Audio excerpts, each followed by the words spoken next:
नमस्कार, मैं नियाज खान और आप देख रहे हैं एनएमएफ न्यूज। पैगंबर मोहम्मद साहब पर विवादित टिप्पणी का मामला थमने का नाम नहीं ले रहा है। आए दिन कोई न कोई नेता, प्रवक्ता, कार्यकर्ता कुछ न कुछ इस मामले में बोलकर इस मामले को तूल देते रहते हैं। जहां से इस विवादित टिप्पणी की शुरुआत हुई, वहीं पर इसे लेकर बहस हो रही है और इसे सुलझाया जा रहा है। हम टीवी डिबेट की बात कर रहे हैं क्योंकि आजकल जब भी टीवी खोलें तो यही सब कुछ सुनने को मिलता है। कोई मुस्लिमों की आस्था को ठेस पहुंचा रहा है तो कोई हिंदू देवी देवताओं का अपमान कर रहा है। और सबसे अहम बात यह है कि ऐसे लोगों को टीवी डिबेट में जगह दी जाती है जो freedom of speech and expression के नाम पर दूसरे मजहबों की आस्था पर अनाप शनाप बोलते हैं और फिर हंगामा खड़ा हो जाता है। वैसे ईमानदारी से अगर कहें तो ऐसे पैनलिस्टों का बहिष्कार होना चाहिए जो टीवी पर आकर कुछ भी बोल देते हैं, कभी मुस्लिमों के खिलाफ तो कभी हिंदू देवी देवताओं के खिलाफ। लेकिन समाचार चैनलों की कुछ तो मजबूरियां रहती होंगी जो ऐसे पैनलिस्टों को बुलाया जाता है जो थोड़ा माहौल बना दें, जो आजकल टीवी डिबेट के फॉर्मेट में फिट बैठ जाए।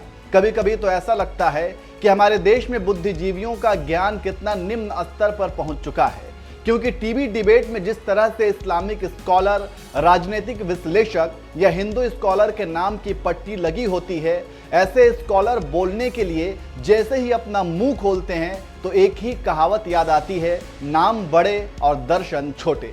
क्योंकि इनमें स्कॉलर वाली कोई बात नहीं होती, एक सड़क छाप भाषा का इस्तेमाल करते हैं। इससे तो ऐसा ही लगता है कि शायद हमारे देश में बुद्धिजीवी बचे ही नहीं हैं, या फिर बुद्धिजीवियों की बुद्धि भ्रष्ट हो गई है, या फिर ये बुद्धिजीवी टीवी चैनलों के डिबेट फॉर्मेट पर फिट बैठते हैं, इसलिए ऐसों को जगह मिलती है।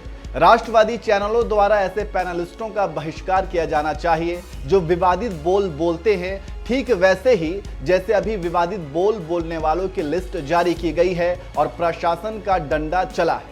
समाचार चैनलों को भी ऐसे लोगों की एक लिस्ट जारी करनी चाहिए और उसको देश हित में ऐसे लोगों को डिबेट में नहीं बुलाया जाना चाहिए जो देश को बांटने का काम करते हैं।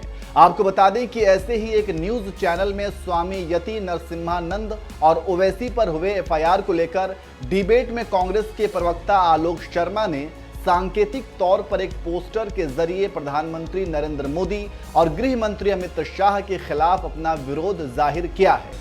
आलोक शर्मा ने एक पोस्टर में दिखाया जिसमें PMHM लिखा था। उन्होंने कहा, इतनी बड़ी घटना के बाद भी पीएम मोदी और अमित शाह अपना मुंह सिले हुए हैं। इतने कमजोर प्रधानमंत्री और गृह मंत्री इससे पहले कभी नहीं हुए। आलोक शर्मा ने कहा, देश के पीएम और गृह मंत्री एक प्रेस कॉन्फ्रेंस कर बयान दें, देश में इतने कमजोर प्रधानमंत्री इससे पहले कभी नहीं हुए जो इतनी बड़ी घटना पर अपने होंठ सिले हुए हैं और अपने आप को 56 इंच का सीना, चाणक्य और पता नहीं क्या क्या कह रहे हैं।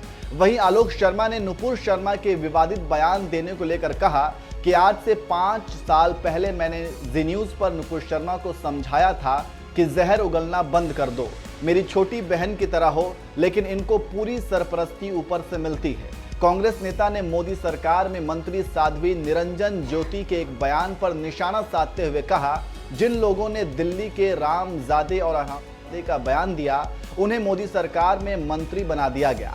आलोक शर्मा ने अपनी बात रखते हुए कहा, जिन जिन लोगों ने देश में वैमनस्य फैलाया, पीएम मोदी ने उन लोगों को ट्विटर पर फॉलो किया, इससे उनका मनोबल बढ़ता चला गया। एक तरफ इनके पार्टनर ओवैसी लगे हुए हैं और दूसरी तरफ भाजपा के लोग लगे हुए हैं।